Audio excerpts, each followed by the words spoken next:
வெளியே நிக்க வச்சிருக்காங்க. வழக்கு பதிவு இதுல வந்து காவல்துறை புகார் கொடுக்கப்பட்டிருக்கு. ஏற்றுக்கொள்ள முடியாத விஷயம். மாதவிடாய்னா என்ன? இது வந்து தீண்டத்தகாததா? அது வந்து ஒரு தாயினுடைய கருவறையில் இருந்து வரக்கூடியது.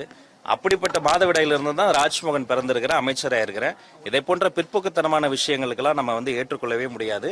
இருந்தபோதும் அந்த விஷயம் குறித்து உடனடியாக விசாரித்து முதல் கட்ட தகவல்களை சேகரம் செய்து எனக்கு தரும்படி அதிகாரிகளிடம் கேட்டிருக்கிறேன்.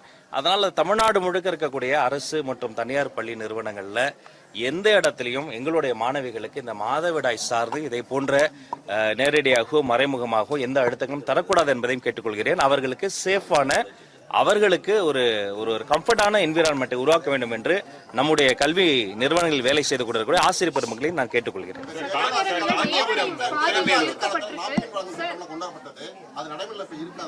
ஏற்கனவே நான் சொல்லியிருக்கிறேன், இதற்கு முந்தைய அதிமுக ஆட்சிகள்ல என்னென்ன நல்ல திட்டங்கள் கொண்டு வரப்பட்டதோ அதையெல்லாம் மேம்படுத்தப்பட்டு தொடரவும் செய்வோம். அதே சமயம் அதுல ஏதாவது லீக்கேஜ் இருந்தா, ஒரு உதாரணத்துக்கு சொல்றேன், ஒரு 10 பயனாளர்கள் இருக்காங்கன்னு ஒரு கணக்கு அனுப்பிச்சுட்டு 6 பயனாளர்கள் மட்டும் தான் இருக்கிறாங்க, இடைத்தரகர்கள் வந்து அந்த காசை மிச்சம் இருக்கக்கூடிய 4 பயனாளர் காசு இருந்தா அதை கண்டறிந்து அது கலைந்து சரி செய்யப்பட்டு மற்றபடி எல்லா நல்ல திட்டங்களும் தொடரும்.